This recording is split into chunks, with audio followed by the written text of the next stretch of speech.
की श्रीमन नारायण लक्ष्मी नारायण श्रीमन नारायण लक्ष्मी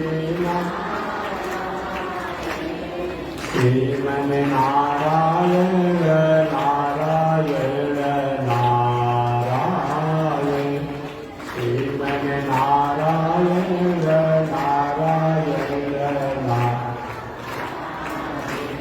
श्रीमन नारायण भवतारायण श्रीमन नारायण भवतारा लक्ष्मी नारायण नारायण नारायण लक्ष्मी नारायण नारायण श्रीमन नारायण जगो नारायण श्रीमन नारायण जगो नारायण लक्ष्मी नारायण नारायण नारायण लक्ष्मी नारायण नारायण बोलिए श्री लक्ष्मी नारायण भगवान की अनंताचार्य कृपया वेदांतद्वयपारगम रामकृष्णांग्रि सर्वक्त विश्वक्सेन मुनिं भजे कासायम यज्ञसूत्रं शुचिव कुशि तथा चोर्ध्वपुण्ड्रं च वाले यस्यास्ते दक्षहस्ते कलिकुमतिगिरीन्द्रेन्द्रवज्रं त्रिदण्डं संसाराग्निप्रशान्त्यै मृतजलममलं दारुपात्रं पवित्रं श्रीविश्वक्सेनसूरेः पदकमलयुगम् श्रेयसे संश्रयामि लक्ष्मीनाथ समारम्भा नाथयामुनमध्यमा अस्मदाचार्यपर्यन्तां वन्दे गुरुपरम्परां नारायणाय विद्महे वासुदेवाय धीमहि तन्नो विष्णु प्रचोदयात् महालक्ष्म्यै च विद्महे विष्णुपत्न्यै च धीमहि तन्नो लक्ष्मी प्रचोदयात् तन्नो लक्ष्मी प्रचोदयात्। परमाराध्य श्री लक्ष्मी नारायण भगवान नित्य वंदनीय पूज्य गुरुदेव श्री त्रिदंडी स्वामी जी महाराज के जुगल चरणों में कोटिशा नमन। भगवत भागवत आचार्य कैंकर्य पारायण महानुभाव पावन भूमि पर पावन कथा को आप श्रवण करते आ रहे हैं। पावन कथा प्रसंग अंतर्गत पिछले दिन निवेदन किया गया था। श्री शौनक जी ने पूछा था कि मानव के कल्याण उद्धार मोक्ष का क्या साधन है। मोक्ष है क्या चीज? मोक्ष कहते किस चीज? जिस झंझट में हम हमेशा फंसे रहते हैं उससे मुक्त हो जाना, इसी का नाम क्या है? मोक्ष। कोई व्यक्ति रोग से वर्षों से पड़ा हुआ हो हॉस्पिटल में, और वो व्यक्ति या तो रोग ठीक ही हो जाए या तो इस दुनिया से चला जाए। तो चलो कम से कम रोग तो ठीक नहीं हो लेकिन उसको मोक्ष हो गया। माने जिस झंझट में हम फंसे हैं, जिस संकट में हम फंसे हैं, इससे उबर जाना, इसी का नाम क्या है? मोक्ष है। ये दुनिया वाला झंझट तो कभी कभी होते रहता है, लेकिन एक ऐसा झंझट है जो हमेशा हमें उस झंझट में फंसे रहना पड़ता है। पुनरपि जन्मम पुनरपि मरणम, बार बार जन्म बार बार मरण, ये होते रहता है। उस झंझट से मुक्ति के लिए हमें क्या करना चाहिए? श्री शुद्ध जी ने कहा, ऋषियों, जिसके द्वारा ये दुनिया फलती है, फूलती है, विकसित होती है, जिसमें जाकर दुनिया के लोग लय हो जाते हैं, विलय हो जाते हैं, उन परमात्मा को ही ब्रह्म कहा जाता है, ईश्वर कहा जाता है, भगवान कहा जाता है। वह भगवान के अनंत अवतार हैं। उन अनंत अवतारों में 24 अवतार को लेकर भगवान संसार के प्राणियों का उद्धार करते हैं। उन्हीं 24 अवतारों में इस भगवान में जैसी आपकी निष्ठा हो, अगर भगवान कृपालु चाहिए तो कृष्ण को भजिए, मर्यादा के रूप में चाहिए तो राम को भजिए, कहीं अधिक धन संपत्ति को प्राप्त कराना वाला चाहिए तो वामन भगवान को भजिए, थोड़ा जीवन में आपत्ति विपत्ति आ रही हो तो उसे नरसिंह भगवान को भजिए, संकट बार बार आ रहा हो तो हरि भगवान को भजिए। जिस भगवान में आपकी निष्ठा है, उन भगवान के नाम गुण लीला धाम। आगे श्री सौनक जी ने कहा, ये भगवान और भगवान के अवतार से प्राणियों का मंगल होता है, ये हमने सुना। सूर्य जी, क्या ऐसा कोई भक्त हुआ जिस भगवान के नामों को सुन करके, अब भगवान के नामों को सुना करके अपना भी मंगल करता हो और प्राणियों का भी मंगल होता है? कि हम वो है राजा परीक्षित, जो भगवान के नाम गुण लीला धाम को सुन करके मंगल को प्राप्त किया। और सुनाने वाले हैं श्री सुखदेव जी महाराज, जिन्होंने सुना करके उनका तो उद्धार किया है, संसार के प्राणियों का भी मंगल किया। महाराज सुखदेव जी कौन है? तो सुखदेव जी का परिचय मैं बता चुका हूं। व्यास जी के लाडले पुत्र हैं, जो व्यास जी ने वेद उपनिषद इतिहास पुराणों की रचना किया और सबसे अंत में श्रीमद् भागवत महापुराण की रचना की। आगे राजा परीक्षित महाराज कौन है?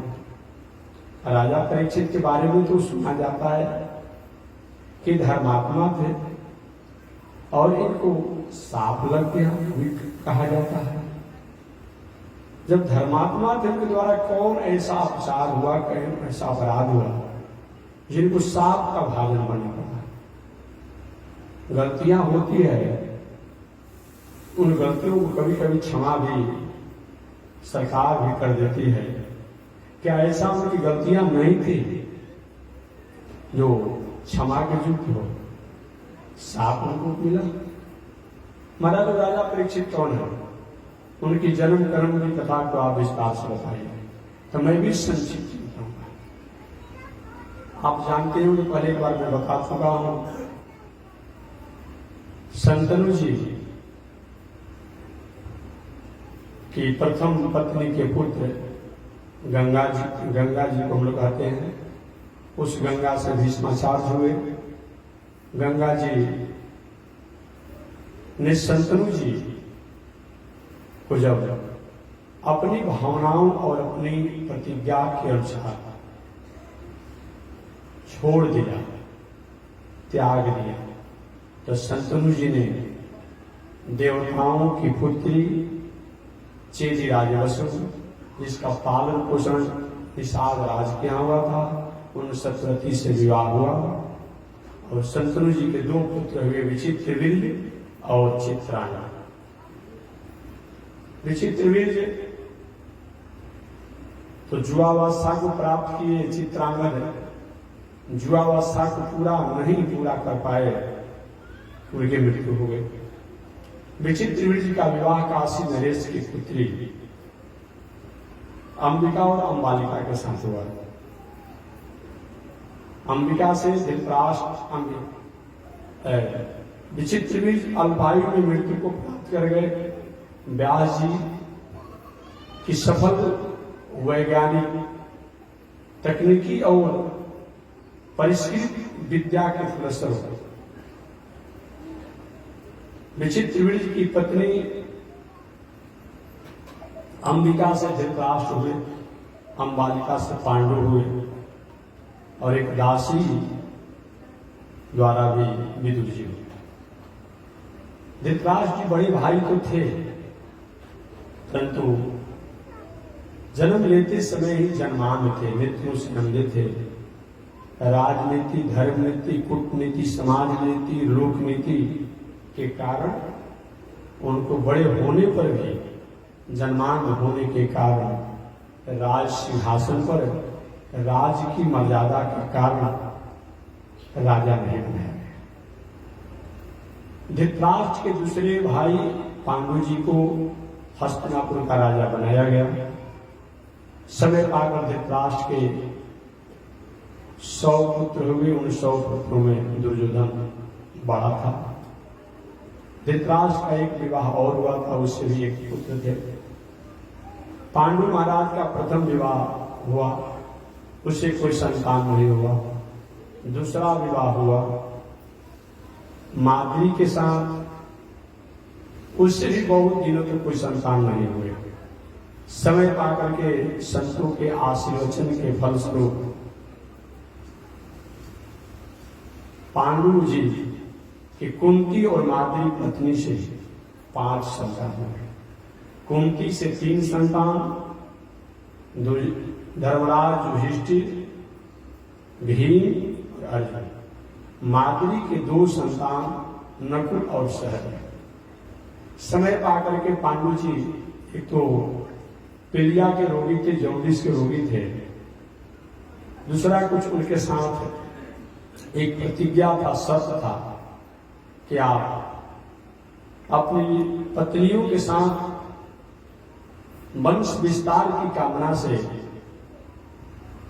अमुक नियत समय के बाद जो साप उनको मिला था, अगर उनके साथ अपना व्यवहार रखेंगे तो आपको मृत्यु हो जाएगी।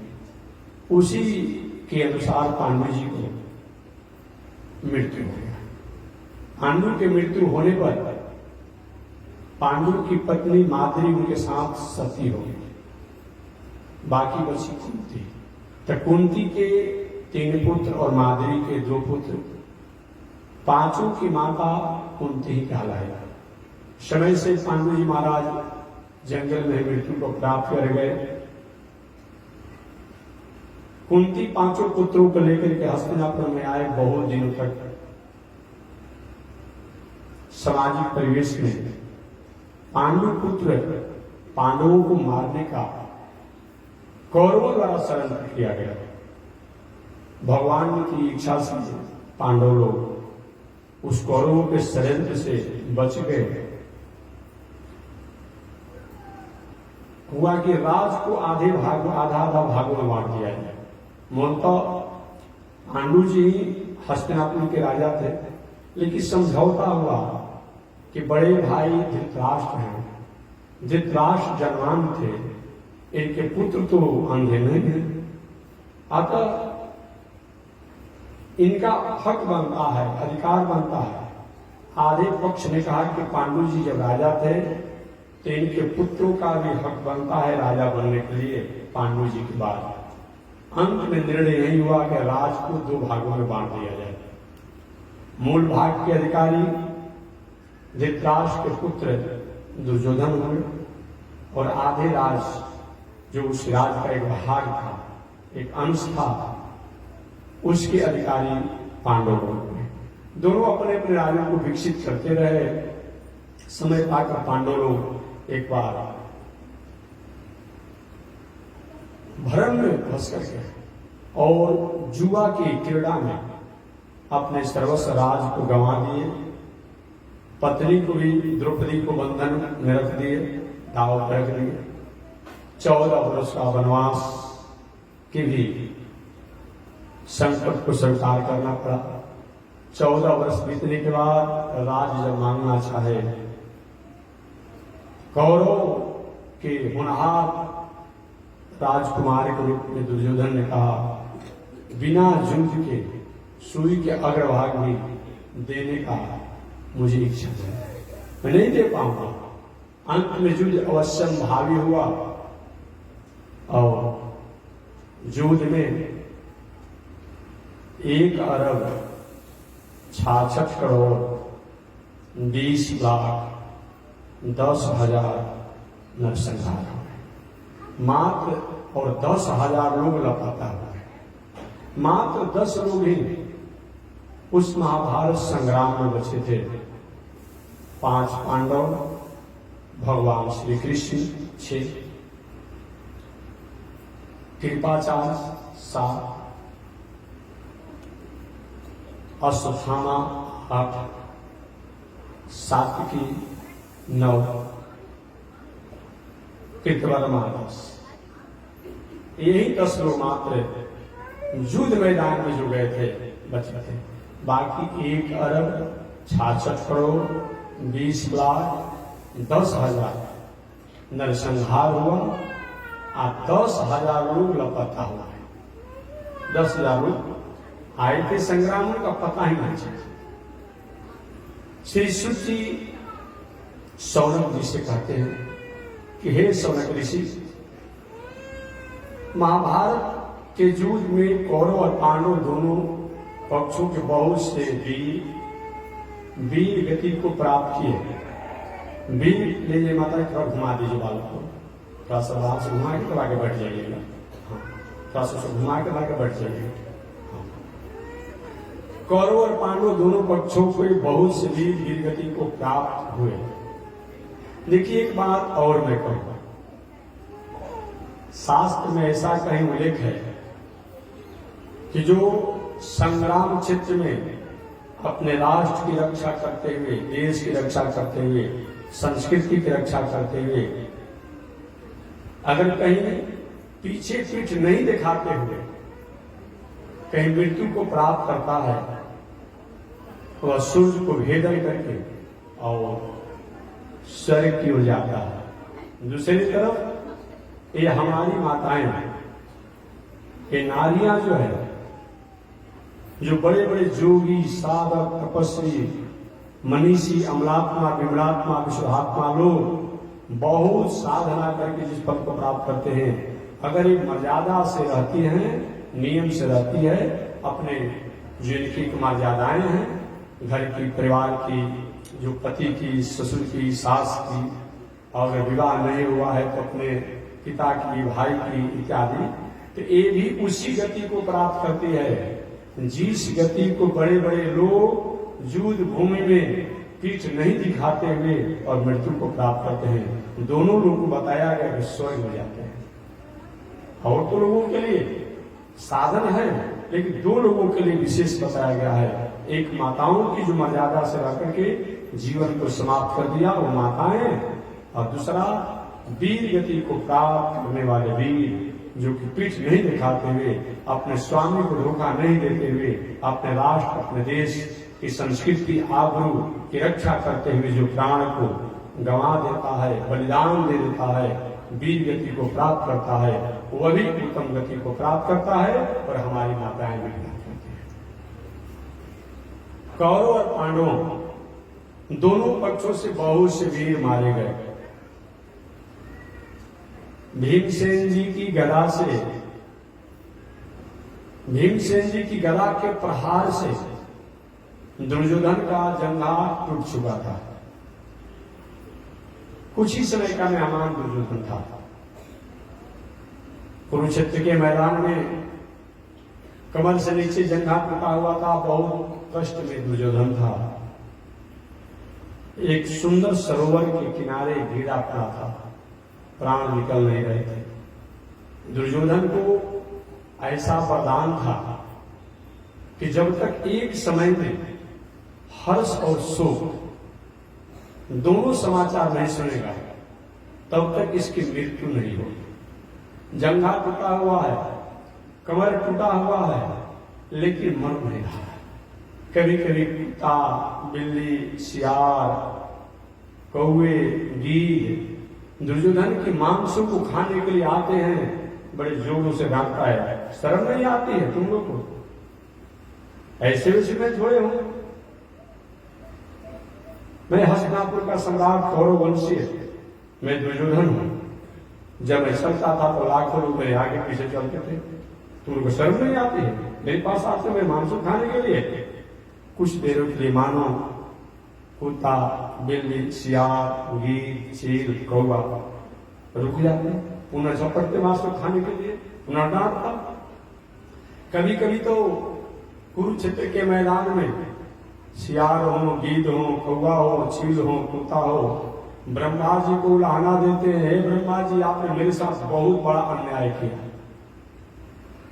एक साथ इतने आहार आपने हमको दे दिया, हम कितने दिनों में पाएंगे? मेरा जन्म बीत जाएगा फिर भी इतने मांसों को मैं नहीं पा पाऊंगा। अतः मेरे आपको आहार ही हमें देना था तो हिसाब से देना चाहिए, समय से देना चाहिए, लेकिन एक बार आपने मुझे जो आहार दे दिया ये अच्छा नहीं था। दुर्योधन का जंघा टूटा हुआ था, कष्टों में था। संतप्त दुर्योधन को संतोष देने के लिए द्रोणाचार्य के पुत्र अश्वत्थामा, जो महाभारत संग्राम में भगवान श्री कृष्ण के भय से भाग गया था, महाभारत संग्राम में एक कुरुक्षेत्र के मैदान में नहीं था, भाग गया था। महाभारत संग्राम समाप्त होने पर आया और दुर्योधन उस विषम परिस्थिति में, घायल परिस्थिति में, कुछ ही समय की मृतशैया पर ही लेटा हुआ है दुर्योधन, संतावना और संतोष देने के लिए कृतवर्मा के साथ आया। अश्वत्थामा ने कहा, मित्र आज यह घटना को देखकर मुझे बहुत कष्ट हो रहा है, लेकिन करें क्या? तुमने भी जो किया उपयुक्त निर्णय नहीं किया। जो उभय पक्षीय थे उन्हीं को तुमने सेनापति बना दिया। माने कौन? जो भीष्माचार्य, जो उभय पक्षीय थे, भले तुम्हारे पक्ष में युद्ध लड़ रहे थे, लेकिन पांडवों के प्रति स्नेह भी भीष्माचार्य का कम नहीं था, उन्हीं को तुमने सेनापति बना दिया। अगर मुझको मौका मिला होता तो मैं पांडवों को समझा देता। दुर्योधन ने कहा, देखो तो जो समय बीत गया, जो हो गया, अब इस पर क्या चर्चा करते हो? अभी मेरे लिए तुम क्या कर सकते हो ये बताओ। अभी मेरे लिए तुम क्या कर सकते हो ये बताओ। अश्वत्थामा ने कहा कि तुम्हारा अन्न खाया है तो तुम्हारे नमक का शरीर तो मैं दूंगा, क्या करूं बताओ। अश्वत्थामा ने कहा, क्या तुम्हारी इच्छा है बताओ, क्या तुम चाहते हो? मरने की अंतिम तुम्हारी बेला है, क्या तुम चाहते हो? दुर्योधन ने कहा कि देखो मित्र, मैं 100 भाई था, एक ही भाई बचा है, 99 तो मृत्यु को प्राप्त हो गए, एक मैं बचा हूं, उस समय का मेहमान। पांडव 5 भाई थे, एक भी नहीं मरा। मेरे मन में 38 है कि मैं 100 भाई था, 99 मारे गए, एक मरने वाले हैं मैं। पांडव 5 भाई थे, एक भी नहीं, और सब लोग हमारे दल में वीर ही वीर थे, कोई अपने आप में कमजोर नहीं था। अच्छा ये तुम चाहते हो? अश्वत्थामा ने कहा, तुम्हारी इच्छा है पांडवों को मारने के लिए, एक पांडव की बात मत करो। अगर 5 पांडवों की हत्या मैं नहीं कर दिया तो मेरा नाम है द्रोण नंदन अश्वत्थामा।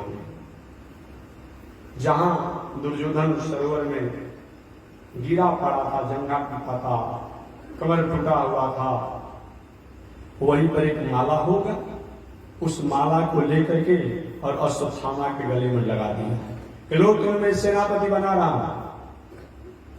सेनापति में बना था, जबकि कोई औचित्य नहीं था।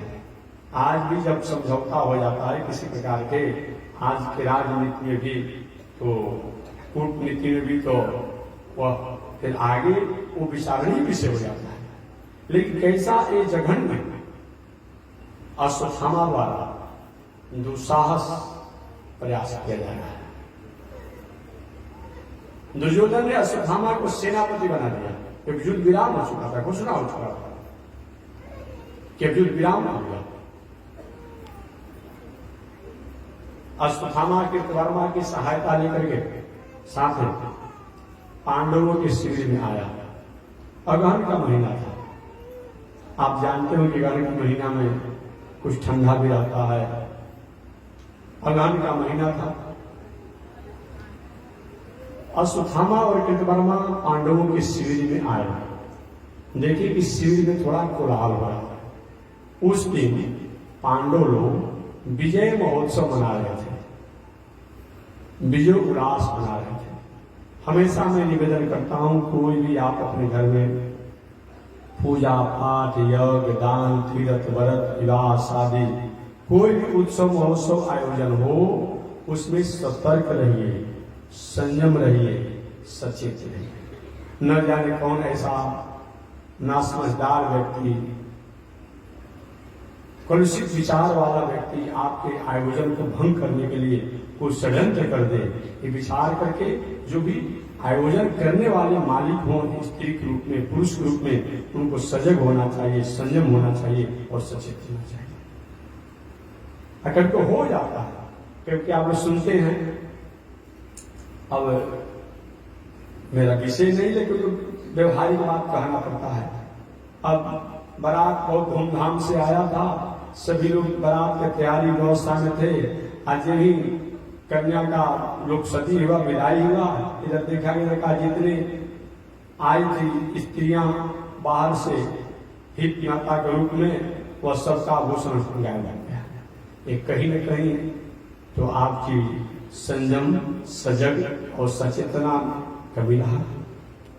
कहां भूल जाते हैं भैया कि आप ही का वस्तु भूल जाना, ऐसा न हो। इसीलिए हमेशा कोई भी आयोजन करिए, अपने विवाह हो, शादी हो, यज्ञ हो, पूजा हो, पाठ हो, तीर्थ हो, व्रत हो, उसमें आप सजग रहिए, संयम रहिए और सचेत रहिए।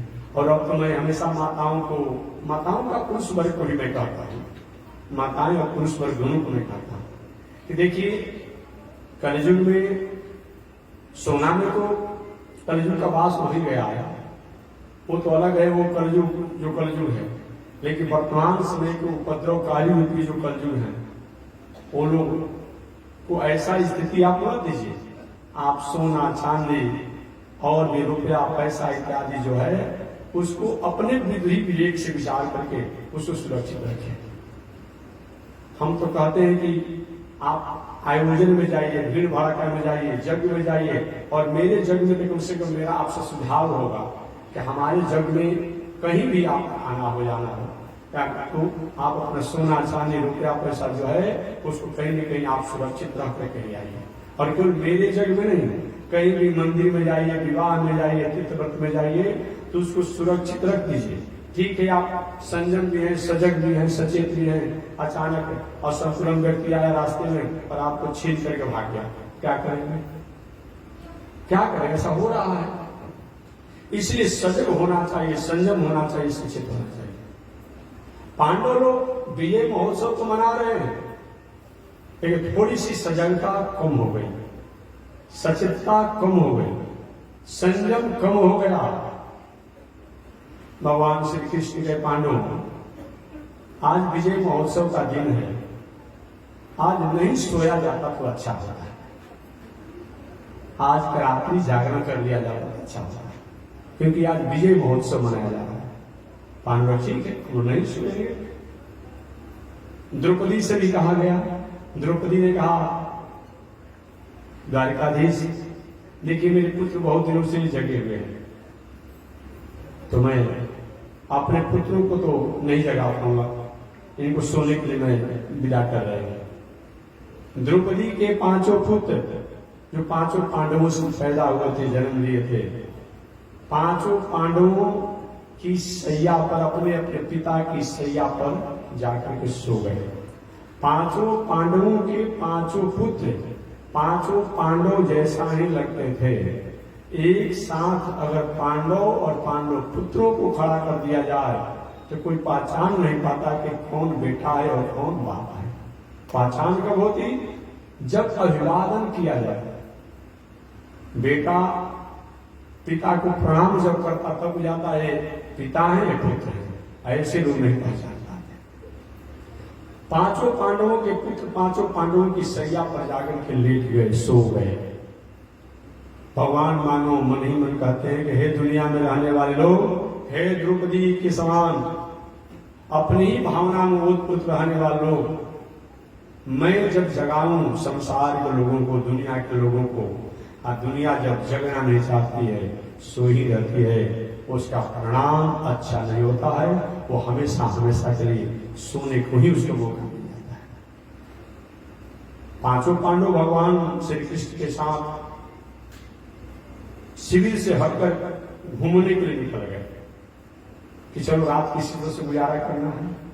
इधर अश्वत्थामा और कृतवर्मा दोनों पांडवों के शिविर में आए तो देखिए आवाज थोड़ा हो रहा है, लौट करके चला गया और जाकर के बट वृक्ष के नीचे अश्वत्थामा और कृतवर्मा दोनों बैठ गए।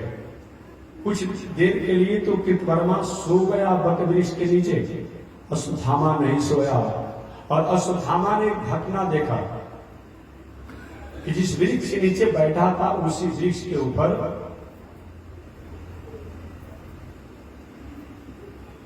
एक उल्लू जो है कौवे की घोंसले में प्रवेश करके कौवे और उनके बच्चों को चोटों से मार करके नीचे गिरा रहा है, आहत कर रहा है, घायल कर रहा है। अश्वत्थामा समझ गया बस बस बस हमें उपदेश प्राप्त हो गया। शत्रु अगर कहीं ऐसे मौका नहीं मिलता हो, मजबूत हो, तो सोई अवस्था में भी धोखा दे करके उसको मारना चाहिए।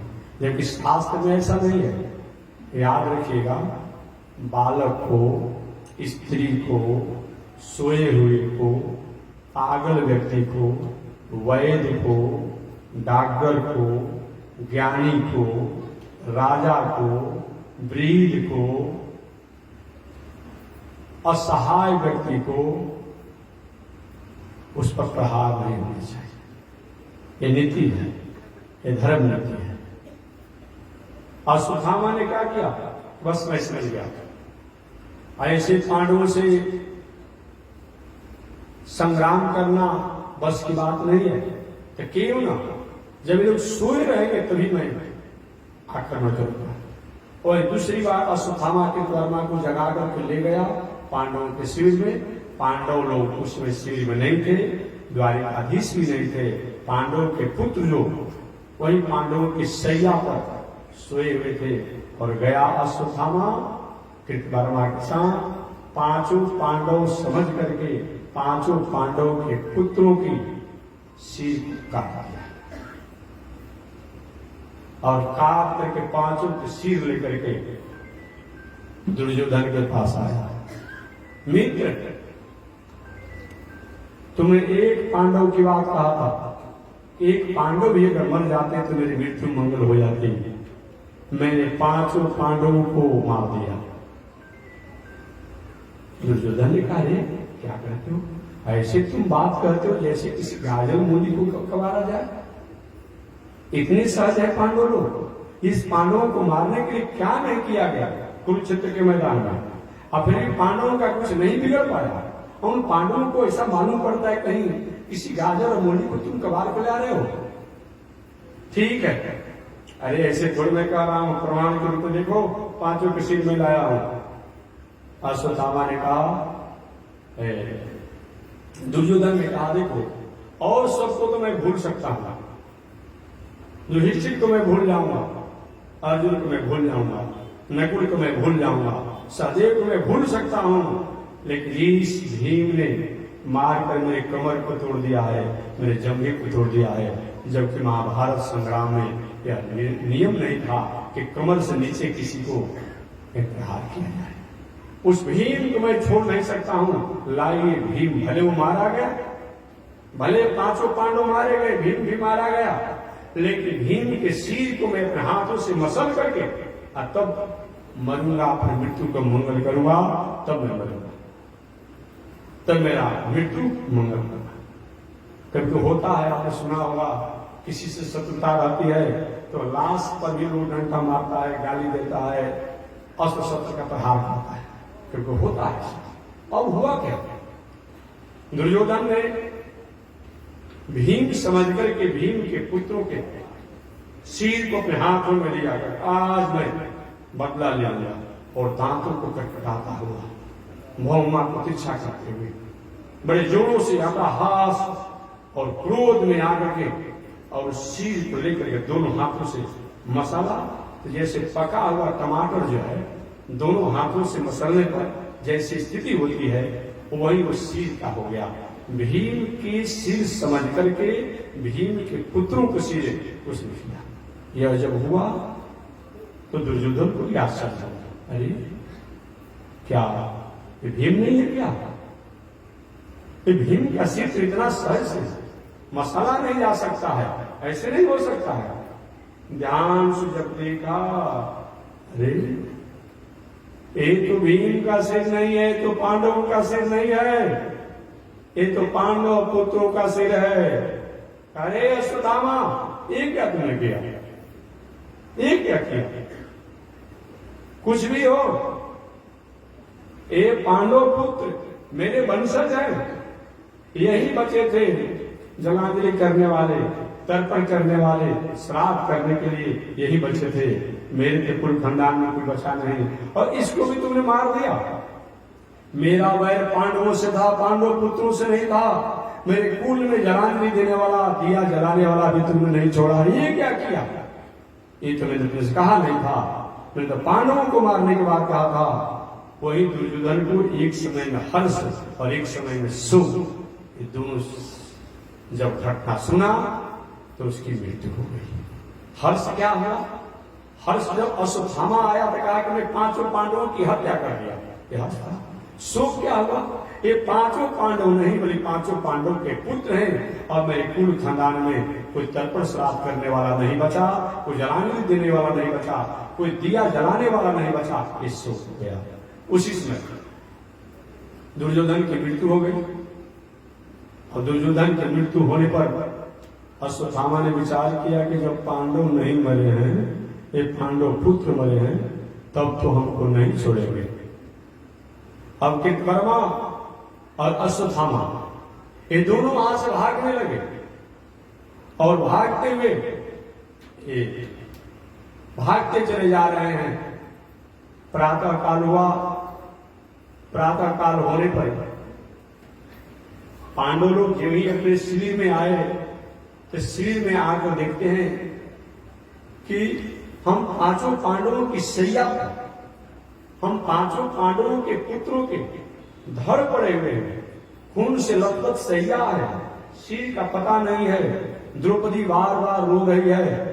कौन ऐसा दुस्साहस किया? ऐसा कोई भी काम नहीं करता है। कितना भी किसी शत्रुता हो, कोई सोया हुआ व्यक्ति हो, उसके साथ ऐसा नहीं करना चाहिए। आखिर में सोए हुए पुत्रों ने उस व्यक्ति का क्या बिगाड़ा था? उस हत्यारे का क्या बिगाड़ा था? उस अपराधी का क्या बिगाड़ा था जो मेरे पुत्रों के साथ ऐसा किया?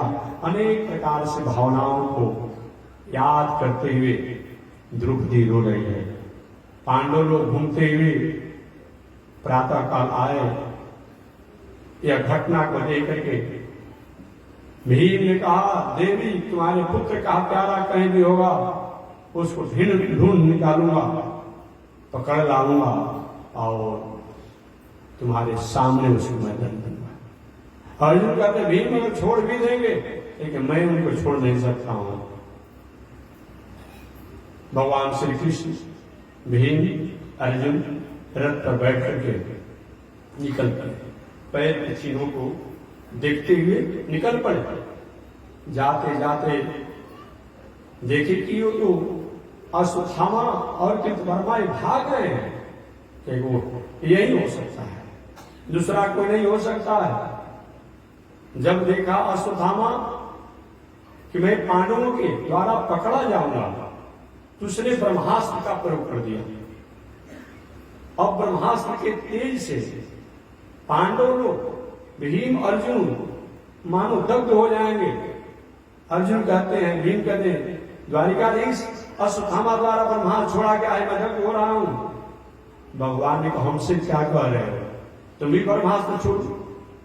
अरे भाई, आपके पास भी सरकार द्वारा लाइसेंस हथियार रखे हैं और अपराधी कहीं आपके घर पर आक्रमण कर दे और अनेक प्रकार के हथियारों को छोड़ने लगे। आप लाइसेंस लिए हैं अपने धन के, जान के, माल की रक्षा के लिए, इसी के लिए है ना। आपको उचित व्यवस्था समझ करके और अपने धन, माल, जान की रक्षा करना चाहिए, छोड़ना चाहिए। भगवान ने कहा, तुम्हारे पास भी जो ब्रह्मास्त्र की विद्या है उसको भी आप छोड़िए। जो वही अर्जुन भगवान द्वारिकाधीश की आज्ञा से ब्रह्मास्त्र को छोड़, दोनों ब्रह्मास्त्र में टकराहट हो गया। जब टकराहट हुआ तो मालूम पड़ा कि महाप्रलय हो जाएगा। उस समय भगवान द्वारिकाधीश के कार्य अश्वत्थामा के पास ब्रह्मास्त्र छोड़ने की विद्या तो है, लेकिन उसकी शक्ति को क्षीण करने का और अपने समेटने की शक्ति उसके पास नहीं है। जैसे किसी के पास कोई गाड़ी चालू करने की तो विद्या जानता होगा, एक गाड़ी को खड़ा करने की विद्या नहीं जानता हो तो एक्सीडेंट हो जाएगा। इसके पास ब्रह्मास्त्र को छोड़ने की विद्या तो है, लेकिन इस ब्रह्मास्त्र की शक्ति को समेटने की विद्या नहीं जानता है।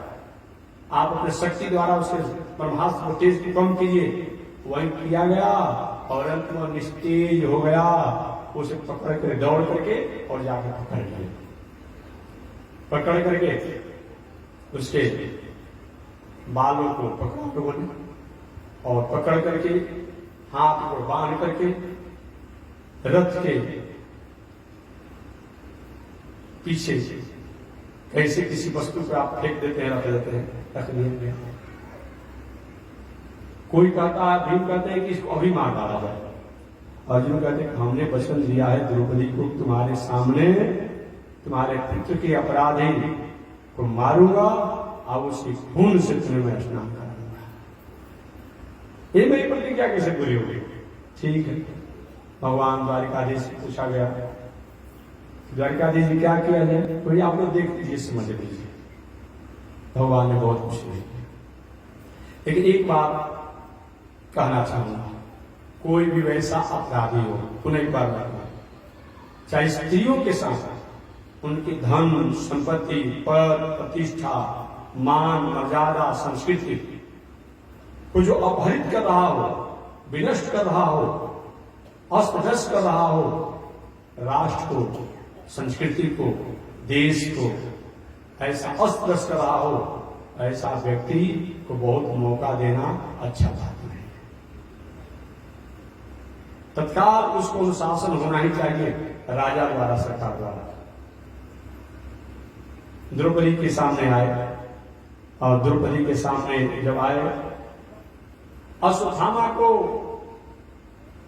बलि के पशु के समान बंधन में देकर के द्रौपदी को करुणा आ गई। इसीलिए तो माताओं को करुणामय कहा जाता है, दयामय कहा जाता है।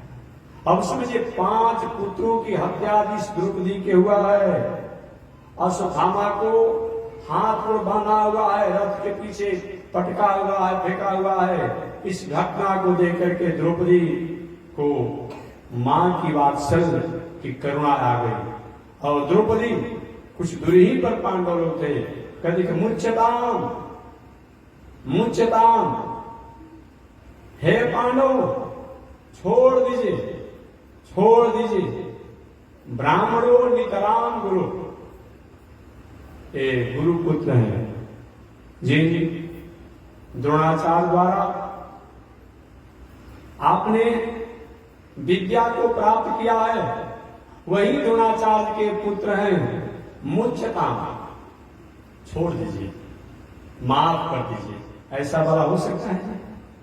5 पुत्र जिनके लाश पड़े हुए हैं, सिर नहीं है, धड़ है, कैसी करुणा है द्रौपदी में। कहते मुच्यताम मुच्यताम, ये गुरु पुत्र है, इन्हीं के पिता द्वारा आपने विद्या को प्राप्त किया है, ये समझ कर भी छोड़ दिया जाए। ये पूजनीय है, आदरणीय है। मैं तो अपने पुत्र के शोक में रो रही हूं, तड़प रही हूं। इनकी माता कृपी जो है अपने पुत्र के शोक में वो भी तड़प तड़प करके मर जाएगी, तो हम लोग क्या मिलेगा? पिता तो इनके रहे नहीं, द्रोणाचार्य चले गए, लेकिन इनकी माता कृपी है, इनको छोड़ दीजिए। अगर इनको मारने से हमारा पुत्र जिंदा हो जाते हो तब तो इनको मार दिया जाए, लेकिन इनके मारने के बाद भी अगर मेरे पुत्र जीवित नहीं हो पा रहे हैं तब मारने से क्या मिलेगा? मुच्यताम मुच्यताम, छोड़ दीजिए, छोड़ दीजिए। भीमसेन कहते हैं और कोई तो छोड़ देगा, लेकिन मैं नहीं छोड़ूंगा। अर्जुन कहते हैं कि भीम तुम छोड़ दोगे, लेकिन मैं नहीं छोड़ूंगा, मैंने प्रतिज्ञा किया है। मेरा गांधी का क्या होगा, मेरी प्रतिज्ञा का क्या होगा? धर्मराज युधिष्ठिर जी कहते हैं कि अर्जुन, भीम, जिस द्रौपदी के 5 पुत्र मारे गए उनके लाश द्रौपदी के सामने है। जब द्रौपदी ने माफ कर दिया, जो होने वाला था हो गया, अब छोड़ दो। नकुल सहदेव कहते हैं कि हे अर्जुन, हे भीम, धर्मराज युधिष्ठिर जी जो कहते हैं इनकी भावना का आदर करना चाहिए और द्रौपदी के वचनों पर भी हमें ध्यान देना चाहिए। अब आपस परिवार में ही 2 भाग हो गया, द्रौपदी, धर्मराज युधिष्ठिर, नकुल, सहदेव, ये 4 लोग एक तरफ हो गए कि छोड़ दीजिए। और भीम, अर्जुन ये कहने को मार देना चाहिए। द्वारिकाधीश भी है। धन्य है द्रौपदी। हमेशा मैं कहता हूं, सुबह सुबह जग करके जैसे भगवान के नाम को लेने से धर्म और पुण्य होता है, उसी प्रकार सुबह सुबह जग करके माताओं के नामों को लेने से भी पुण्य होता है। अभी प्रसंग कथा का नहीं है, लेकिन आप जानते हैं, अहल्या, द्रौपदी, तारा, कुंती, मंदोदरी तथा। एक व्यक्ति ने हमसे पूछा था कि महात्मा जी, स्वामी जी ये बताइए कि पंच कन्या का नाम लेना चाहिए कि पंच स्त्रियों का नाम लेना चाहिए? हमने कहा भाई इस झंझट में मत फंसिए। अगर पंच कन्या के नाम जहां कहेंगे तो कुंवारी अवस्था के बाद आ जाएगी, तो पंच नाम हमने कह दिया। तो भैया देखो, अब स्त्री की या कन्या के बाद में झंझट नहीं फंसेंगे कि विवाद में कितना फंस रहेंगे। अब कोई कहे कन्या का नाम लेना चाहिए तो कुंवारी अवस्था का नाम लेना पड़ेगा, और कोई स्त्री नारी के नाम कहेगा तो विवाहिता में। तो हमने पंच नाम अस्मरी नहीं, 5 का नाम रोज लेना चाहिए। कौन कौन? अहल्या, द्रौपदी, तारा, कुंती, मंदोदरी। 5 नारियों को सुबह सुबह नाम लेने से जैसे भगवान के नाम लेने से मंगल होता है, वैसे नारियों को भी नाम लेना चाहिए। एक बात और मैं कहूं, हमारा भारतीय दर्शन, हमारा वैदिक दर्शन, हमारा सनातन दर्शन किसी व्यक्ति का पक्ष नहीं लेता है, व्यक्तित्व का पक्ष लेता है। जिसमें भी गुण हो, चाहे स्त्री हो, पुरुष हो, बालक हो, वृद्ध हो, पशु हो, पंछी हो, सबको आदर होता है। यही तो कारण है। हाथी द्वारा जो कहा गया, हाथी द्वारा जो पुकारा गया, उसको भी हम पाठ करते हैं अपने मंगल के लिए। गजेंद्र मोक्ष स्तोत्र, गजेंद्र ने जब ग्राह ने उसके पैरों को पकड़ लिया था तो गजेंद्र ने स्तुति किया, इस दुनिया को जो चलाने वाला है, दुनिया को जो बनाने वाला है, वह क्या मेरी रक्षा नहीं करेगा? महामाना पंडित मदन मोहन मालवीय जी का नाम आपने सुना होगा। महामाना जी ने हमारे देश के लिए और विशेष करके उत्तर भारत के लोगों के लिए जो विश्वविद्यालय जो बना दिया, वाराणसी में, बनारस में, काशी में, आज कितना बड़ा उपकार किया, इसको हम भूल नहीं सकते। संस्कृति से लेकर के, शास्त्र से लेकर के, वेद से लेकर के आधुनिक शिक्षा से लेकर के सभी प्रकार के व्यवसायों को उन्होंने किया महामना जी ने। महामना जी कहा करते थे, उनका अनुभव महामना जी, कि जब मैं किसी संकट आपत्ति विपत्ति में होता तो मैं क्या करूं। मैं गजेंद्र मुक्त, हालांकि नियम से गजेंद्र मुक्त का पाठ करते थे, लेकिन जब विशेष विषम परिस्थिति होती तो अधिक से अधिक करते। ऐसे भी विषम परिस्थिति जीवन में आवे तो गजेंद्र मुक्त का पाठ होना चाहिए। अगर अकारण किसी आप केस में फंस गए हो, किसी दोष में फंस गए हो, ये नहीं तो किसी का कोई चोरी डकैती अपराध में गए हो तब नहीं काम करेगा। किसी ने फंसा दिया, किसी कलंक में फंस गए हो, किसी केस में फंस गए हो, किसी अपराध में फंस गए हो, कर्ज से बहुत दबे हुए हो, अभी नहीं कि आपका स्वभाव बना ले हो कि बैंक से लेके समाज से जनता से लेकर के पैसा लेकर के हड़प जाए और देने की नियत नहीं। हम बिजनेस करने में, नौकरी करने में, खेती करने में, व्यापार करने में कहीं किसी कारण से हमारे पास संकट आ गया तो गजेंद्र नियत हमारा ठीक है कि हम भाई जिसको लिए हैं उसको देंगे सब करेंगे। ऐसा अगर शुद्ध वृत्ति है, शुद्ध भावना है तो निश्चित रूप में गजेंद्र मोक्ष स्तोत्र का पाठ आज भी अगर मनुष्य करे, इस गजेंद्र को पाठ उस गजेंद्र ने किया है तो मंगल होता है। जीवन में आपत्ति विपत्ति अगर हो तो निश्चित रूप पाठ करना चाहिए। ये महामना जी पंडित मदन मोहन मालवीय जी ने कहा आत्म यह संस्कृत है, आत्मकथन है। संस्कृत में नहीं आता, उसमें नहीं पता मैं गजेंद्र मोक्ष स्तोत्र महाभारत में भी है और श्रीमद् भागवत महापुराण में भी है। तो श्रीमद् भागवत महापुराण के अनुसार जो गजेंद्र मोक्ष स्तोत्र है उसको पाठ करना और अच्छा है। महाभारत में भी गजेंद्र मोक्ष है और श्रीमद् भागवत महापुराण में भी।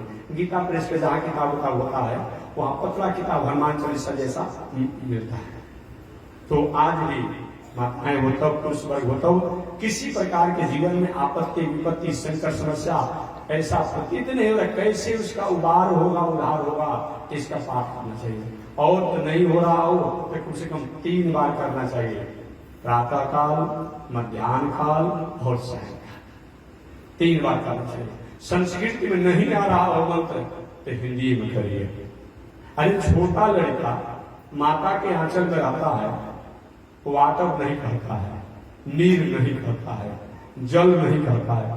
1 वर्ष का लड़का हो, 1.5 वर्ष का लड़का हो, आम लाम कहता है तो माता समझ नहीं जाती है इसको जल चाहिए, इसको भोजन चाहिए, नहीं समझती है।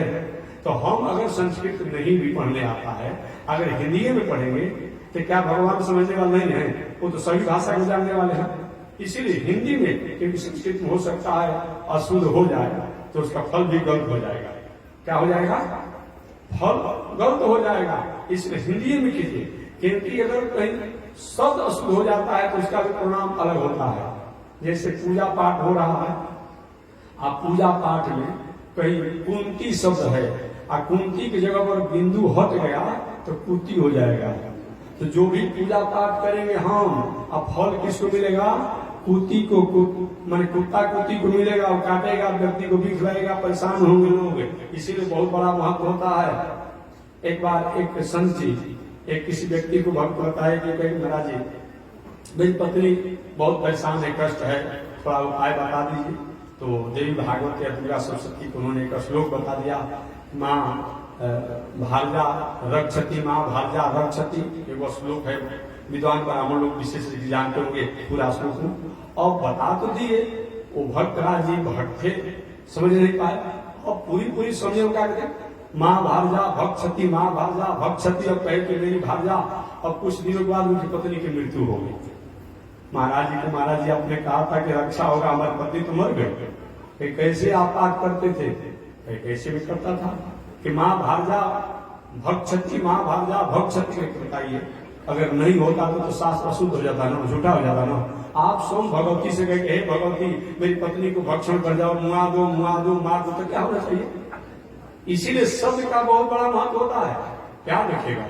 एक हास्य की व्यवहारिक बात नहीं कहो, हास्य व्यवहारिक बात दुनियादारी में कहो। एक बार एक समाज सेवी लोग आपस में मीटिंग कर रहे थे और मीटिंग करते करते कहे ऐसे काम नहीं चलेगा, अलग अलग रहने से हम सब लोग को एक पैर पर खड़ा हो जाना चाहिए। तो जितना उनके अनुयायी थे सब लोग एक पैर पर खड़ा हो गया। कह अरे भले आदमी, मैं एक पैर पर खड़ा होने को नहीं कह रहा हूं, मैं एक पैर का मतलब मैं एकजुट होने की बात करता हूं। तो सब को भी समझना चाहिए। एक बार शिक्षा अभियान की बात चल रही थी, अलग अलग हुआ कि भाई किसी को भी मैंने सभी को साक्षर बना देना है। तो ये अभियान चल रहा था। तो अभियान चलते जो अधिकारी लोग अलग अलग स्कूलों में जाते और अलग अलग स्कूलों में जाकर कहते कि भाई हम साक्षर बनेंगे, साक्षर बनेंगे। कहते हम साक्षर बनेंगे, साक्षर बनेंगे, साक्षर बनकर रहेंगे, साक्षर बनकर रहेंगे। वो कहते हैं तो लोग कहते हैं कि हम राक्षस बन करके रहेंगे, राक्षस बनकर रहेंगे। बड़ी विचित्र बात है भाई। शब्द का बहुत बड़ा महत्व होता है। अब उसको पते नहीं कि साक्षर में राक्षस में क्या अंतर है। इसीलिए शब्द का बहुत बड़ा महत्व होता है। कभी कभी हमारे द्वारा इसलिए मैं ब्राह्मण देवता लोग को मैं निवेदन करता हूं, कोई भी आप पूजा पाठ कराएं, जजमान भले नहीं जान रहा है लेकिन आप ब्राह्मण देवता हैं, किसी का पूजा पाठ कर रहे हैं तो संकल्प शब्द पर ध्यान दिया जाए। इसका बहुत बड़ा महत्व होता है, बहुत बड़ा महत्व होता है शब्द का। तो मैं निवेदन करना चाह रहा था कि इस प्रकार से शास्त्रों में हमें द्रौपदी के में बताया कि अहल्या, द्रौपदी, तारा, कुंती, मंदोदरी। हमारे यहाँ भारतीय दर्शन में, वैदिक दर्शन में किसी के कर्म, व्यक्तित्व और मर्यादा का बहुत बड़ा महत्व है। चाहे वह बालक हो, बालिका हो। मैंने बताया ना, हम तो पंछी की भी कथा सुनते हैं। अरे गरुड़ जी कौन है भाई? काकभूषण जी कौन है? पंछी न है, उनकी भी हम कथा सुनते हैं, उनकी भी हम आदर करते हैं, हम गजेंद्र की भी आदर करते हैं। अभी एक पर्व आने वाला है इस समय से, जो हाथ में आप लोग बांधते हैं, अनंत फल होता है ना, वो मानते हैं। हम सर्व को भी आदर करते हैं, हम सब की आदर करते हैं। इसलिए व्यक्ति बड़ा होता है लेकिन व्यक्तित्व बड़ा होता है। एक बार एक व्यक्ति ने हमसे पूछा था कि महात्मा जी 5 नारियों में कौन सी ऐसी खासियत है कि इनके 5 नारियों के नामों को सुबह सुबह लेने को बताया गया है? कौन सी खासियत है? तो मैंने निवेदन किया। उन्होंने कहा कि अहल्या की बात आती है, अहल्या पर भी कहीं न कहीं अंगुली उठिए जाता है कि गौतम ऋषि जैसी पत्नी के होने के बाद भी देवराज इंद्र की स्वरूप के प्रति उसमें आकर्षण की भावना हुआ देखने की। द्रौपदी को अब व्याख्या करने का बहुत समय नहीं है। आज की नारी अगर कहीं अपने पति के अलावा, अपने भाई के अलावा या और अपने जो अपने हों, भाई हो, पति हो, चाचा हो, बाबा हो, अगर कहीं किसी से अपरिचित से वार्तालाप कर देती है तो लोगों की उसके प्रति भावना उदास हो जाती है। जो द्रौपदी 5 पांडवों की पत्नी कहलाती है, उनके नामों को लेने को बताया गया है। तो इस पर थोड़ा सा लोग शंका करते हैं कि महाराज जी ये द्रौपदी 5 पांडवों की पत्नी, उनके नामों को लेने को बताया गया। एक बात मैं कहकर संक्षिप्त में मैं अपने कथा प्रसंग कराऊंगा। द्रौपदी एक है, 5 पांडव एक है। आप कैसे? द्रौपदी एक है, 5 पांडव एक है। कैसे? तो मैं निवेदन करूं महाभारत और अन्य शास्त्रों के अनुसार द्रौपदी कौन है? साक्षात देवराज इंद्र की पत्नी शची है। द्रौपदी देवराज इंद्र की पत्नी शची ही द्रौपदी बनकर के आई है, ये जानना चाहिए। और पांडव लोग कौन है? ये दूसरे नहीं है। अर्जुन साक्षात देवराज इंद्र जो है वही अर्जुन बनकर के आए। और धर्मराज युधिष्ठिर कौन है? भीम कौन है?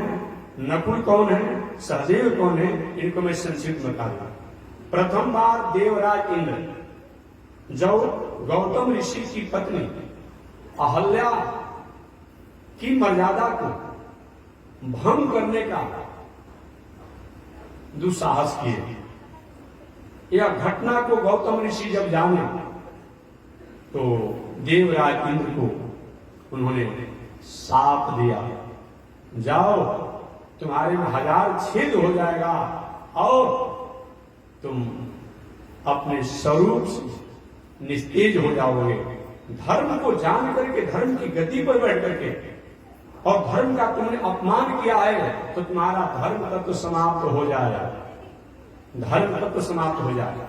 वही देवराज इंद्र का धर्म तत्व जो है जैसे किसी व्यक्ति पर कोई आरोप लग जाता है तो कुर्की वारंट करता है, तो जो अपना मूल्यवान वस्तु होता है किसी न किसी के पास वो धरोहर रख देता है कि जब तक हमारा बेल न हो जाएगा तब तक वो वस्तु पड़ा रहेगा सुरक्षित। तो देवराज इंद्र का धर्म तत्व जो है अब कहाँ रखा जाए, तो धर्मराज के पास महाराज ये धर्म तत्व पर रहेगा। वही देवराज इंद्र के धर्म तत्व को अनुसंधान करके कुंती ने धर्मराज युधिष्ठिर को प्राप्त किया था। तो धर्मराज युधिष्ठिर दूसरा कोई नहीं है, देवराज इंद्र के धर्म है। दूसरी बार देवराज इंद्र पर ब्रह्म हत्या का दोष लगा कब, जब त्वष्टा ऋषि के पुत्र विश्वरूप को अपना पुरोहित भी बनाया, अब पुरोहित बना करके बाद में थोड़ा निजी स्वार्थ सिद्ध नहीं हुआ तो उनकी हत्या भी कर दी। तो दूसरी बार ब्रह्म हत्या का दोष लगा, तो दूसरी बार ब्रह्म हत्या का जब दोष लगा तो इन पर अपने बल का हो कि जाओ तुम्हारा निस्तेज हो जाओ बल से। तो देवराज इंद्र का बल तत्व जो है कहाँ रखा जाए, तो वायु देवता के पास, वायु देवता के पास रहा। वही देवराज इंद्र के बल तत्व को अनुसंधान करके कुंती ने भीम को प्राप्त किया। अर्जुन साक्षात देवराज इंद्र थे, बाकी बचा नकुल और सहदेव। तीसरी बार देवराज इंद्र पर ब्रह्म हत्या का दोष लगा जब वृत्रासुर त्वष्टा ऋषि के पुत्र विश्वरूप का जब वध हो गया तो त्वष्टा ऋषि ने वृत्रासुर नाम के दैत्य को प्रकट किया, और वृत्रासुर जब भगवान का ध्यान चिंतन करके संग्राम क्षेत्र में थे उसी समय देवराज इंद्र ने वध कर दिया। तो देवराज इंद्र का रूप और गुण दोनों निस्तेज हो गया।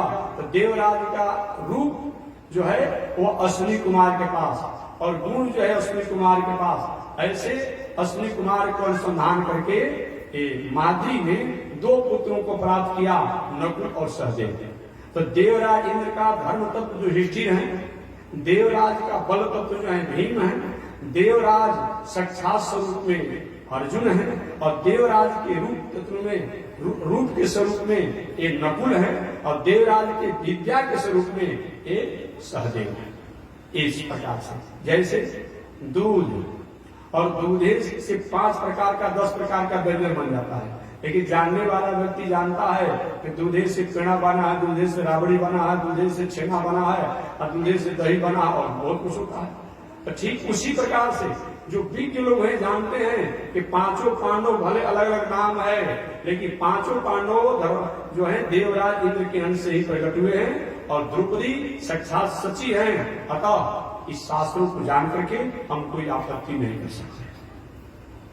सोना है और सोना के 5 आभूषण बना दिया जाए, नाक का बना दीजिए, कान का बना दीजिए, गला का बना दीजिए, हाथ का बना दीजिए, तो भले अलग अलग नाम होगा इसका, लेकिन सब सोना ही कहा जाएगा। उसी प्रकार से देवराज इंद्र के द्वारा ही एक 5 पांडव लोग प्रकट हुए हैं, अतः कोई आपत्ति नहीं। तो 5 नारियों का नाम क्यों लेना चाहिए?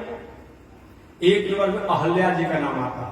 अहल्या जी को इसलिए नाम लेना चाहिए कि अहल्या जी द्वारा गलती तो हुआ कि अपने पति को पहचानने में चूक कर दिया, भूल कर दिया, और देवराज इंद्र जो गौतम ऋषि का वेश बनाकर आया उनको देखकर कितना सुंदर स्वरूप है, उन सुंदर स्वरूपों को देखकर के लुप्त हो गई। गलती हुआ, लेकिन पति ने जब साप दिया, अपना जब मुक्त हुई तो अपने पश्चाताप किया कि मुनि साप जो दीना अति भल कीना, पति ने मेरा साप अगर नहीं दिए होते आज मैं भगवान का दर्शन नहीं करती। गलतियां जीवन में होती है। एक वकालत का शब्द है, अंग्रेजी में मैं हिंदी में पढ़ता हूं। एक वकालत का शब्द है, पापी व्यक्ति से घृणा नहीं करनी चाहिए, पाप से घृणा करनी चाहिए। अगर पापी व्यक्ति भी पाप को छोड़ देता है, त्याग देता है, वह भी संत महात्मा के समान आदरणीय है। याद रखिएगा, पापी व्यक्ति से घृणा नहीं करना, पाप से घृणा करना। यही तो हुआ, जितने भी भगवान का अवतार होता है क्या करते हैं वे, अगर कोई गलत कामों को त्याग करके अच्छे पर चलता है तो भगवान को स्वीकार करते हैं। श्रीमद् भगवद गीता में भगवान ने कहा भी है, कपि चेत सुदुराचारो भजते माम। चाहे कितना भी दुराचारी हो, गलत मार्गों से किसी कारण से भटका हो, लेकिन जानने के बाद, समझने के बाद, सुनने के बाद, स्वरूप को प्राप्त करने के बाद अगर सत्य पर आता है तो साधु रेव समंतव्य, वह साधु के समान ही आदरणीय है, वंदनीय है, पूजनीय है। ये जानना चाहिए। तो द्रौपदी अहल्या द्वारा गलती तो हुआ, लेकिन गलती को उन्होंने अपने को माना, इसीलिए अहल्या जी बाकी पति के प्रति जितना उसकी निष्ठा है ये जान करके अहल्या जी को नाम लेने को बताएगा। द्रौपदी धन्य है द्रौपदी। जब द्वारिकाधीश ने कहा गए वरदान मांगो, जब सबको भगवान कहेगा तुम लोग अपने अपने मंगल कामना चाहो मांगो वरदान। द्रौपदी ने कहा गोविंद अगर वरदान देना चाहते हैं तो आपके चरणों में मेरी भक्ति बनी रहे। कितनी बड़ी है जी। हम लोग कहीं मंदिर में जाते हैं और कहीं संत महात्मा कहे जाते हैं 1 रुपये का लचदाना लाएंगे, जियर स्वामी कहेंगे हे जियर स्वामी भगवान से प्रार्थना हमारे लिए कर दीजिए लोग कि नाती भी हो जाए, घर भी बन जाए, सब कुछ हो जाए। 1 रुपया में नाती होगा जी, बताइए। मत मांगिए बोले, हम मांगिए तो जितना दिए उतना मांगिए। हम लोग क्या करते हैं, लेकिन द्रौपदी ने कुछ नहीं मांगा। क्या मांगा कि भगवान के चरणों में हमारी प्रीति बनी रहे, प्रेम बना रहे। धन्य है द्रौपदी। अहल्या, द्रौपदी, तारा। तारा का नाम आपने सुना होगा, भले हो बांदर राज बाली की पत्नी है। तारा ने कहा बाली से हे पतिदेव, अरे जिनको आप मनुष्य मानते हैं ये मनुष्य नहीं है। खरदूषण जैसे लोगों को भी पलक गिरते गिरते हुए मार डाला और भी अनेक प्रकार के अपने बल प्रदर्शन किए। आप इनसे बैर मत कीजिए, नहीं मांगा तो धन्य है तारा। अहल्या, द्रौपदी, तारा।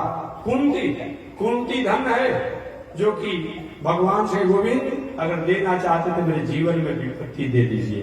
ऐसा कोई मांगता है ना, विपत्ति के नाम सुनकर हम लोग भयभीत हो जाते हैं, अतः कुंती के नाम को बताया गया है। अहल्या, द्रौपदी, तारा, कुंती। मंदोदरी, धन्य है मंदोदरी। भले वह राक्षस की पत्नी है लेकिन अपने पति से कहा प्रभु प्रदीय काम दास रथी मैथिली, अरे मैथिली को समर्पण करके चलकर क्षमा मांग लीजिए। धन्य है मंदोदरी। इन 5 नारियों के नामों को लेने से हमें पुण्य की प्राप्ति होती है। इसलिए व्यक्ति बड़ा होता है लेकिन व्यक्तित्व बड़ा होता है। व्यक्तित्व जिसमें हो, चाहे वह राक्षस की पत्नी हो, राक्षस की बेटी हो, चाहे किसी की हो, चाहे ऋषि के हो, चाहे देवता के हो, चाहे गृहस्थ के हो, वह सब आगामी हो, चाहे वह पुरुष हो। इसलिए मानव जीवन में हमारा व्यक्तित्व अच्छा होना चाहिए, हमारी मौलिकता अच्छी होनी चाहिए, हमारी नैतिकता अच्छी होनी चाहिए। इस प्रकार धन्य है द्रौपदी जो 5 पुत्रों के लाश पड़े हुए हैं, लेकिन द्रौपदी जो है मुच्यता मुच्यता में सा ब्राह्मणो नितराम गुरु। हे पांडवों, हे अर्जुन, हे भीम, मुच्यताम, छोड़ दीजिए, छोड़ दीजिए। जैसे मैं अपने पुत्र के वियोग में रो रही हूं, उसी प्रकार इसकी माता भी अपने पुत्र के वियोग में तड़प तड़प कर मर जाएगी। छोड़ दिया गया। परिवार में 2 भाग हो गया, 4 लोग एक पक्ष में, 2 लोग एक पक्ष में। भीम अर्जुन एक पक्ष में, युधिष्ठिर, नकुल, सहदेव, द्रौपदी एक पक्ष में। तय नहीं हो पा रहा है। अर्जुन भीम कहते छोड़ेंगे नहीं, धर्मराज कहेंगे नहीं भैया छोड़ देना चाहिए। अब अंत हुआ द्वारिकाधीश जी बगल में हुआ कि द्वारिकाधीश से पूछ लिया गया, श्री कृष्ण से पूछ लिया गया। भगवान श्री कृष्ण से अर्जुन पूछे गोविंद क्या करना चाहिए। ये तो आपस परिवार में भी भेद हो गया, कुछ लोग कहते हैं कि छोड़ दीजिए, कुछ लोग मार दे, क्या करना चाहिए। भगवान ने कहा कि देखो भाई अगर हमसे तुम पूछते हो ना तो हम कहेंगे छोड़ भी दो और मार दो। क्या छोड़ भी दो और मार भी दो। भीम दादा कहे कि महाराज आप जैसे 2-4 न्यायाधीश हो तो दुनिया उजड़ जाएगी। ये क्या मतलब होता है। आप कहेंगे छोड़ भी दीजिए और मार भी दीजिए, मतलब क्या होता है, कौन सा न्याय है। भगवान द्वारिकाधीश ने कहा है भीम सुनो, हमेशा हमारे मुंह मत लगना। मैं कहता हूं ना अर्जुन मेरा चेला है, मैं जो कह रहा हूं उस बात को समझ जाएगा। आपके बीच में बोलते हैं ठीक है महाराज आप समझे, अर्जुन समझे। अर्जुन के प्रभु मैं आपकी बात नहीं समझ पाया। आप कहते हैं छोड़ भी दीजिए और मार भी दीजिए, इसका मतलब क्या होता है। भगवान श्री कृष्ण ने नीति की बात कही, धर्म की बात कही, शास्त्र की बात कही। अर्जुन सुनो, ब्रह्म बंधुर्न हंतव्या आतताई बधारणा मयो भय नाता नातो परिपाय अनुशासनम। ब्रह्म बंधुर्न हंतव्या, भगवान श्री कृष्ण कहते हैं ब्रह्म बंधुर्न हंतव्य आतताई बधारणा।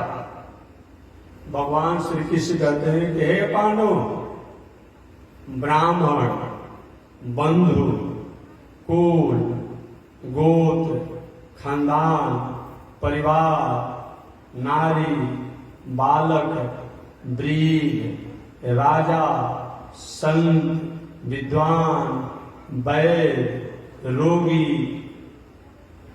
दूत इत्यादि का वध नहीं करना चाहिए।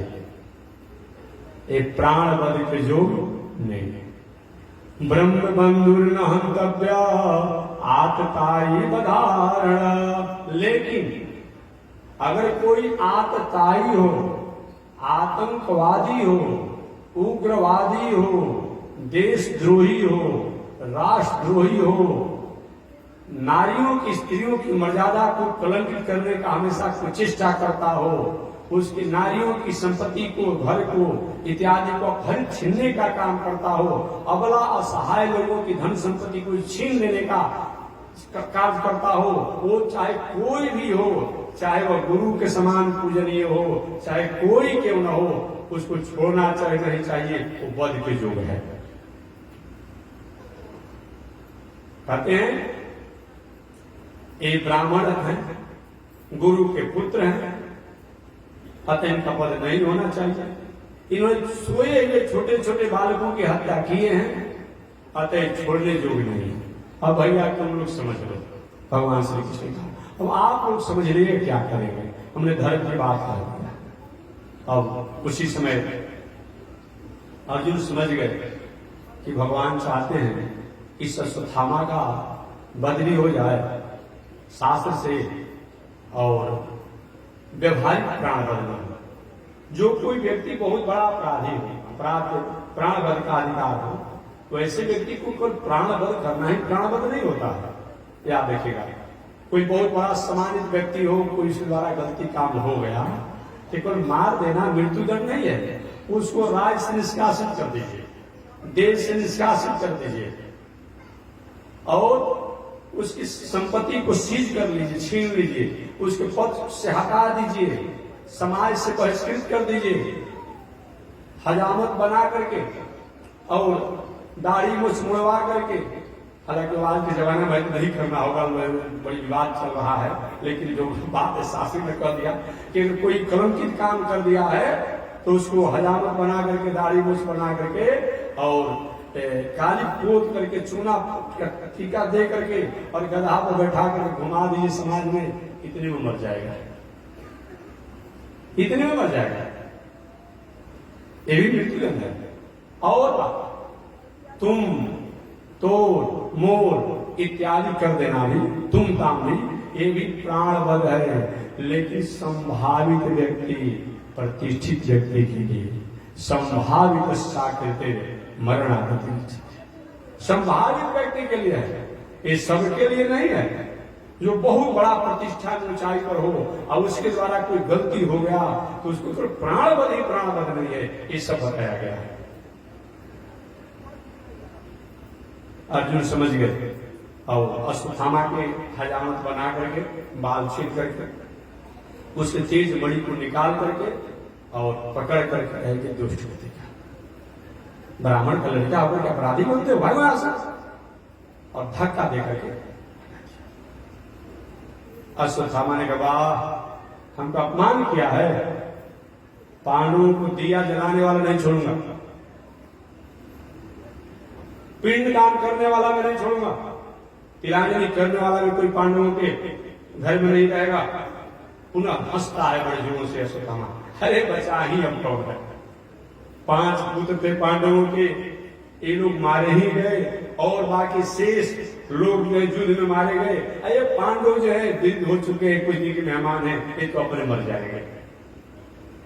पुनः उसको अरे नहीं, एक बात तो मैंने सुना है कि संग्राम क्षेत्र में जो अभिमन्यु मारा गया चक्रव्यूह के द्वारा, उस अभिमन्यु की पत्नी उत्तरा जो है, उसके गर्भ में एक बालक फलित पोषित हो रहा है। वो भविष्य में चल करके पांडवों का बीज बनेगा, उसको भी मैं छोड़ूंगा नहीं और पांडवों को भी नहीं छोड़ूंगा। अश्वत्थामा ने दूसरी बार ब्रह्मास्त्र छोड़ दिया, दूसरी बार ब्रह्मास्त्र छोड़ दिया। एक ब्रह्मास्त्र उत्तरा पर और एक ब्रह्मास्त्र उत्तरा के गर्भ पर, एक ब्रह्मास्त्र पांडवों पर और एक ब्रह्मास्त्र द्वारिकाधीश पर। और पांडव कहते हैं गोविंद बचाइए, ये अश्वत्थामा ने दूसरी बार ब्रह्मास्त्र छोड़ दिया। भगवान को तुम्हारे पर नहीं छोड़ा, हमारे पर भी छोड़ दिया है, छोड़ो तुम ब्रह्मास्त्र को। पुनः ब्रह्मास्त्र छोड़ा गया। इधर अब उत्तरा की जो ब्रह्मास्त्र छोड़ा था, उसी ताप से वह जल रही थी और उस गर्भ के बालक पर ब्रह्मास्त्र का प्रयोग किया था। वो भी तड़फड़ा रहा था बालक गर्भ में। उत्तरा रोते हुए बिलखते हुए द्वारिकाधीश के पास आई, भगवान श्री कृष्ण के पास आई और आकर के रोने लगी, पुकारने लगी। अभिमन्यु की पत्नी उत्तरा, पाहि पाहि महायोगे देव देव जगतपते, नान्यम त्वद्भयं पश्ये यत्र मृत्यु परस्परम। पाहि पाहि, हे गोविंद मेरी रक्षा करे, मेरी रक्षा करे। हे देवाधिदेव, हे जगदीश, हे परमेश्वर, आप महायोगी हैं, आप मेरी रक्षा करें। अगर किसी कारण से मैं मर भी जाऊं अश्वत्थामा के ब्रह्मास्त्र के द्वारा, तो मेरे गर्भ में जो बालक है इसको किसी तरह से आप रक्षित कर लीजिए। यही एक लौता मेरा पुत्र मेरे गर्भ में बचा है। मेरे पति तो संग्राम क्षेत्र में, कुरुक्षेत्र में ही मारे गए। आप कृपा कीजिए, कृपा कीजिए। उस समय भगवान ने क्या किया? अपना चक्र छोड़ दिया। भगवान ने अपना चक्र छोड़ दिया। ये भगवान का चक्र क्या है? अस्फुरत् सहस्रार शिखातिब्रह्म सुदर्शनम भास्कर कोटितुल्यम सुरदिशां प्राण विनाश विष्णु चक्रम सदाहम शरणम प्रपद्ये। वो भगवान का चक्र जो है, सुदर्शन चक्र जिसको आप कहते हैं, एक करोड़ों सूर्य के तेज के समान है। भगवान ने चक्र को छोड़ दिया, चक्र को छोड़ दिया। हालांकि इसमें थोड़ी सी भागवत में थोड़ी सी इसमें शब्दों का अलग अलग है। भगवान ने अपने गदा को सूक्ष्म रूप में होकर के और गदा को उत्तरा के गर्भ में इतनी तेजी में घुमाए कि गर्भ के बालक जो है वो क्या किया? वो देखा कि चक्र ही रक्षा हो रहा है। क्योंकि जब परीक्षित जी जब बाद में जब कहेंगे कि हम भगवान के चक्र से रक्षित हुए, वो कहाँ दर्शन हो रहा है? यहाँ पर हो रहा है कि गदा द्वारा। तो था गदा, भगवान ने गदा ही छोड़ा, उसमें गदा ही उनके पास में था, लेकिन गदा को इतने तेजी में घुमा करके और रक्षा किए कि सारा ब्रह्मास्त्र शक्ति को खींच लिया और उत्तरा का भी रक्षा हुआ। भगवान कहते बेटी अब कैसी हो? बाबा अब कुछ ठीक है। अच्छा अब कैसी हो? अब कुछ ठीक है। अब कैसी हो? अब कुछ ठीक है। इस प्रकार अश्वत्थामा के ब्रह्मास्त्र से उत्तरा और उत्तरा के गर्भ की रक्षा हुई और पांडवों का भी रक्षा हुआ। जब रक्षा हो गया तब अब आकर के उत्तरा ने प्रणाम किया और प्रणाम करके कहा कि हे द्वारिकाधीश, आपने मेरी रक्षा किया। कुंती मैया भी आकर कहती है, द्वारिकाधीश आपने मेरे कुल खानदान को आज रक्षित कर दिया, नहीं तो पूरा मेरा कुल खानदान ही समाप्त हो जाता। मैं आपको प्रणाम करती हूँ। इस प्रकार भगवान श्री कृष्ण उस दिन हस्तिनापुर में रहे पांडवों के साथ, और अगले दिन देखेंगे कि द्वारिकाधीश पांडवों के साथ हस्तिनापुर में रह करके आगे कौन सी लीला करते हैं, कौन यात्रा होती है, शेष यात्रा, शेष चर्चा अगले दिन। आज इसी के साथ वाणी विराम। एक बार भगवान का नाम ले, अभी छोड़ दे भगवान को हस्तिनापुर में। श्रीमन नारायण लक्ष्मी नारायण श्रीमन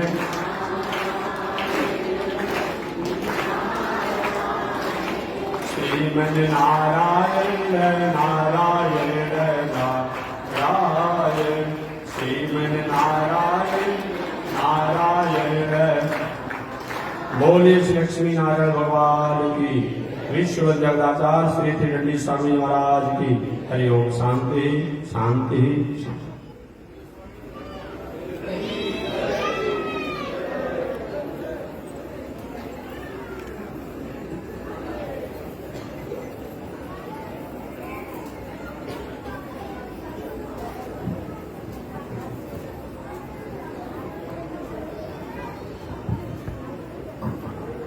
ओम चंद्रमा मनसो जातः चक्षो सूरजो अजायत श्रोत्रात् वायुष प्राण समुखा दग्निरजायत श्रीशते लक्ष्मी शुभस्न्यावहोरात्रे पार्श्वे नक्षत्राणि रूपमस्मि अव्यातम् ईश्वरनिगाढा मोमयिकाढ सर्वलोकं मयिकाढ कासायं यज्ञसूत्रम् शुचिवकुशितधा चोर्ध्वपुण्ड्रं च वाले यस्यास्ते दक्षस्ते कलिकुमतिगिरीन्द्रेन्द्रवज्रं त्रिदण्डं संसाराग्निप्रशान्ते मृतजलममलं दारुपात्रं पवित्रं श्रीविश्वक्सेन सूरे पदकमलयुगं श्रेयसे संश्रयामि। लक्ष्मीनारायण भगवान की। विश्व जगदाचार्य श्री त्रिदंडी स्वामी जी महाराज की। हरि ओम। शांति शांति शांति।